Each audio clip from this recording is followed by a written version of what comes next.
नमस्कार दोस्तों, आपका स्वागत है आपके अपने चैनल स्टडी विद संदीप में। तो दोस्तों, Haryana group D advertisement number 4/2018 के लिए जो कॉमन कैडर का पोर्टल ओपन हो चुका है, उसमें बहुत सारे बच्चों को एक दिक्कत आ रही है। एसएटीसी पार्ट 1 उनका क्लियर है, लेकिन एसएटीसी पार्ट 2 उनका क्लियर नहीं है। तो सर्टिफिकेट कौन सा अपलोड करे वो, ठीक है, कौन सा अपलोड करे, ठीक है। यहाँ पर जो कौन सा सर्टिफिकेट अपलोड होगा, तो मैंने देखो एक बार मैं आपको दिखा देता हूँ, ठीक है, ताकि आपको श्योरिटी हो जाए। देखो, ये मेरा जो रिजल्ट आया था, ये दोनों पेपर का आया था। पहली बार में ही मेरा एसईटीसी और जो टाइपिंग टेस्ट है वो क्लियर हो गया था।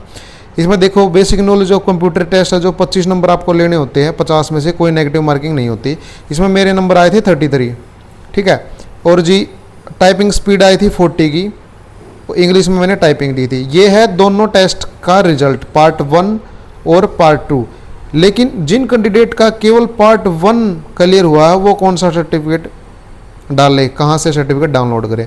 तो देखो, सबसे पहले आपको मैं दिखा देता हूँ जो हार्ट्रॉन का जो पोर्टल है, ठीक है, पोर्टल नहीं, उसका जो एडवर्टाइजमेंट है उस पर, ठीक है, जो भी जनरल इंस्ट्रक्शन जारी होती है वो दिखा देता हूँ मैं एक बार आपको। 1 मिनट रुक जाओ बस।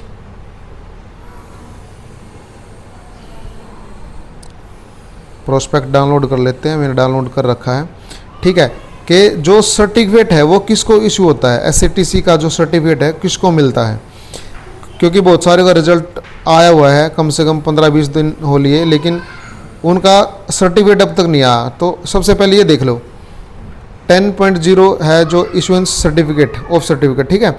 Only those candidate belong who pass both the test paper 1 and 2 and for the exempted category who will pass typing test on computer will be awarded a certificate। यानी कि जो बंदा पेपर 1 और पेपर 2 दोनों पास करता है, या फिर किसी को पेपर 1 में छूट मिली हुई है और पेपर 2 को पास कर लेता है, तभी उसका जो सर्टिफिकेट है वो जारी होगा। यानी केवल एससीटीसी का पेपर 1 पार्ट 1 पास करने से आपको सर्टिफिकेट नहीं मिलेगा, ठीक है। और जो आपके सर्टिफिकेट है कौन इशू करता है, Haryana state electronic development corporation limited करता है, स्टेट गवर्नमेंट के भी आप पे। और इसके बाद जो सर्टिफिकेट है वो हिंदी या इंग्लिश में जो भी लैंग्वेज आपने सेलेक्ट करी टाइपिंग के लिए, वो स्पेसिफाइड होगी कि आपकी कितनी टाइपिंग स्पीड आई है। तो आपको क्लियर हो गया कि पार्ट 1 का सर्टिफिकेट इशू नहीं होता। अब क्या है जो उस सर्टिफिकेट के अंदर डाला जाए, तो आपको क्या करना है, हार्ट्रॉन की वेबसाइट पर चला जाना है। एक बार बता देता हूँ, एसईटीसी अप्लाई ऑनलाइन सर्च करेंगे गूगल में, पहली है जो वेबसाइट है उस पर रिजल्ट के सेक्शन में जाएंगे और वहाँ पर अपना रोल नंबर और डेट ऑफ बर्थ डाल के अपना रिजल्ट डाउनलोड कर लेंगे, ठीक है। डेट ऑफ बर्थ और रोल नंबर डाल के, अगर रोल नंबर नहीं है तो रजिस्ट्रेशन नंबर से भी आप रिजल्ट डाउनलोड कर सकते हैं। एक बार देखो, मैं अपना दिखा देता हूँ।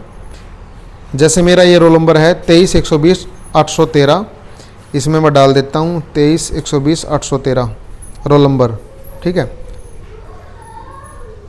23-120-813 और डेट ऑफ बर्थ डाल के इसको मैं सबमिट कर देता हूँ।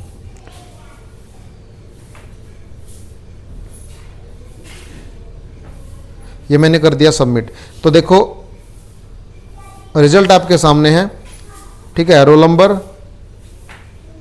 उसके बाद नेम, फादर नेम, कितने नंबर आए हैं पार्ट 1 में, और नेट स्पीड क्या है। तो इसका स्क्रीनशॉट ले लेना आपको, ठीक है। स्क्रीनशॉट लेने के बाद जो आपका फार्म है उसके साथ इसको अटैच करना है, एक पीडीएफ बना लेनी है, ठीक है। वो जो पीडीएफ बनेगी, ठीक है, आपका जो फार्म है एसईटीसी का जो आपने फार्म भरा था वो, और इसके साथ ये रिजल्ट, उसकी पीडीएफ बनानी है। और वो कहाँ पे अपलोड करनी है, यहाँ पे एसईटीसी पार्ट 1 जैसे हम सेलेक्ट करेंगे तो ये आपसे मांगेगा कि पार्ट 1 डेट ऑफ पासिंग क्या थी, रजिस्ट्रेशन नंबर आपका क्या है, और यहाँ पर अपलोड कर देना है सर्टिफिकेट जो कि पार्ट 1 का है, ठीक है, जो रिजल्ट है, ठीक है। क्योंकि पार्ट 1 और 2 जब दोनों क्लियर होते हैं तभी आपको सर्टिफिकेट इशू होता है। तो फिलहाल के लिए आपको रिजल्ट इसमें डालना है, ठीक है, और रजिस्ट्रेशन नंबर आपके पास ऑलरेडी होगा ही, ठीक है।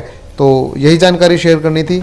और अगर कॉमन कैडर का फॉर्म आपने नहीं भरा है, ठीक है, येस नो पोर्टल, तो जाके भर सकते हैं। मैंने सारी डिटेल बता रखी है कैसे आपको भरना है। तो ये जानकारी देनी थी। जय हिंद, जय भारत।